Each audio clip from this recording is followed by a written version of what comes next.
You're listening to the Confident Glow Up, where we turn self doubt into self trust and confidence into a way of life. I am Crystal Samuels, and together we're working through real growth, real lessons, and real transformation. Let's get started. All right, guys, so I'm kind of playing with the name. I know that's my name, but I like Chrissy Sam. Chrissy Sam is fun. It's funky, right? I think it's fun. But we're going to play with that name and figure out what we're going to maintain and what we're going to keep. Anyway, so yesterday was a real laid back, low key, chill day. Just had a busy week last week. And this past weekend, I spent a lot of time just doing some relaxation, rest, self-care, skincare, reading, watching movies, relaxing. My body needed it. So that's a part of Confident Glow Up too, is when you need a break, take a break.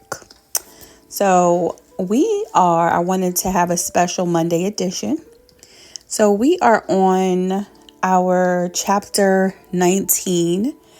Do you have goal fatigue? And this is part 2. So last week we did read chapter 19, and today we are going to answer the questions. So the Coach Yourself questions were: in what area of your life are you experiencing goal fatigue right now? Which of these 3 signs resonates with you? So the 3 signs were: what used to energize you now burns you out. You never give your full attention to any goal and it shows. Number 3, your goal line is just a starting block for your next goal. So no real celebration or no acknowledgement of accomplishing one goal before you jump into the other. So which of these 3 signs resonates with you, and what will you do to re-energize? Okay, so I did write some things, but also I feel like in my soul there's more to just what I wrote, but we're going to just play with this and go with it. So part 1, in what area of your life are you experiencing goal fatigue right now? I would say the biggest area is cultivating my passion projects or the things that speak to my soul, right? So in general, like I want to say, I know I'm a coach in the sense of I know I care about people. I wish them the best. I give advice. I pour into people that need that, right? I can sense when things are going wrong, when things are off, and when people need that attention. So, I do feel like it is something innate in me that God gifted me with, and a motivator.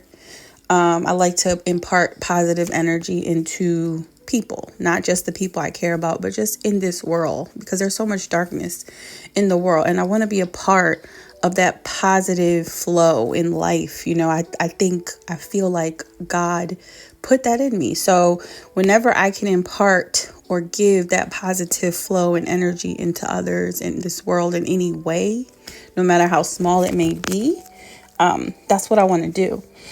And I say here, I haven't put much effort into cultivating this part of my life recently. I've been creating deadlines and tasks that were overwhelming, just really ambitious, especially since I have a full-time job and other full-time responsibilities, right? And I said, thinking that I needed to work multiple jobs and still squeeze time in for this, I ended up losing my passion to serve others. And it became more about, how many people are following me, or comparing my mission and my goal and my, success, quote unquote success, with other people. And that is not the goal. The goal is to cultivate what God put me on earth to do in whatever capacity he wants me to do it. And in that being said, I think as I've been slowing down and as I've been turning things down, like different events, going out and doing things that don't really fulfill me, saying no to people, spending more time with myself, working on the things I need to work on instead of shying away. I feel like I've become more in tune with just letting things flow. allowing God to lead me where He wants to take me instead of trying to control the outcome. So with that, I think that has minimized my goal fatigue. I still overthink everything's right, but I do center myself more, and I am putting it in God's hands, right? So that honestly, that I wake up in the morning smiling because I know that God is my best friend and He is guiding me through this journey in life. And whatever is His mission for me, I am going to accomplish it, right? But that's without the goal fatigue.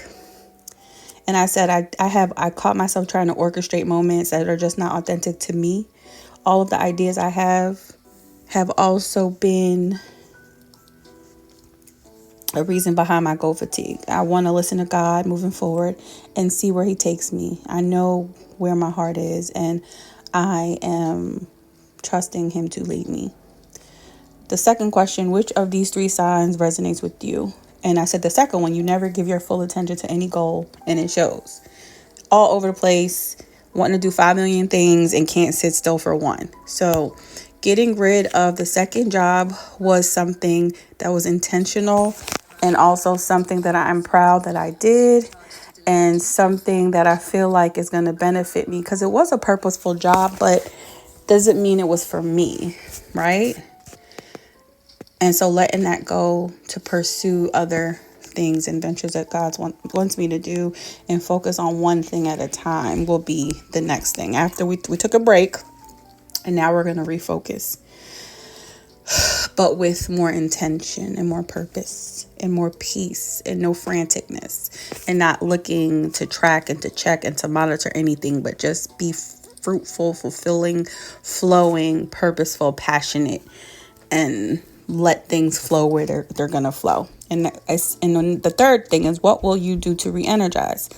I said, without realizing it, I have slowly started to do this, being very intentional with my time, even time to rest and to relax. As I come out of a season of doing the most, then having absolutely no structure and just doing what I felt like it, when I felt like it. That was this summer. Had a blast this summer. I am now reaching a space of balance. So intentionally prioritizing, but not frantically. A peaceful balance and transition, and honoring and respecting rest. All right, so those are my answers to the questions from chapter 19. So if you have not answered those questions yet, do you have goal fatigue? Go back and think about that. In what area of your life are you experiencing goal fatigue right now? Which of the 3 signs we mentioned resonated with you, and what will you do to re-energize? And with that being said, we will wrap up this session of the Confident Glow Up. Chapter 20 is, when is it time to let go? So we will read chapter 20 next week. And remember, guys, confidence isn't something that you wait for. It's something that you build. And that is something that we are doing week by week together through these activities. So keep growing, keep glowing, and I'll talk to you next time.